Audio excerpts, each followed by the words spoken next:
In a typical home, up to 22% of a home's heat loss happens to the basement. Now, there are several ways to insulate basements, and the best way is using a foam insulating sheathing. With me today is Doug Bybee, technical specialist with Dow Building Materials. Hi, Doug. Hey, Steve. So we're seeing basement insulation being used here. Tell me about your product. Well, there's several different ways to insulate with foam on the outside of a basement wall. One way is to use a foam that both drains and insulates. And there are several of those on the market. One is called Styrofoam Paramate, as an example. It has grooves on one side of the foam, and when it's installed on the wall, those grooves are out toward the dirt. So water can drain down through those grooves to the footer.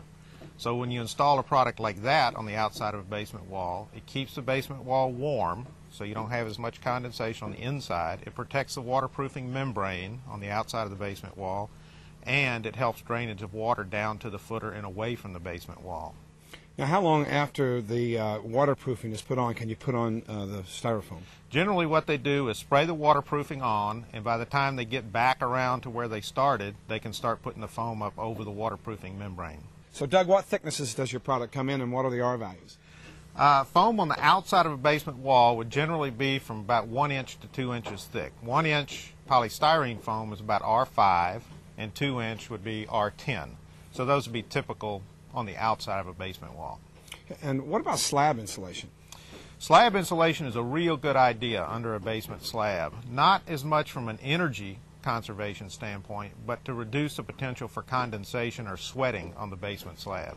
So it's a good idea to put at least 1 inch of foam under the basement slab in new construction, and then place the concrete over the foam. Directly over the foam? Correct. Doug, what are your recommendations for exterior basement insulation? On the outside of a basement wall, foam would generally be installed over the waterproofing membrane, so the bottom of the foam is resting on the footer, and then it can be temporarily attached to the basement wall with an adhesive or maybe one mechanical fastener per board to hold it in place temporarily, because the backfill will eventually hold the foam in place. So, Doug, I see these joints are shiplapped.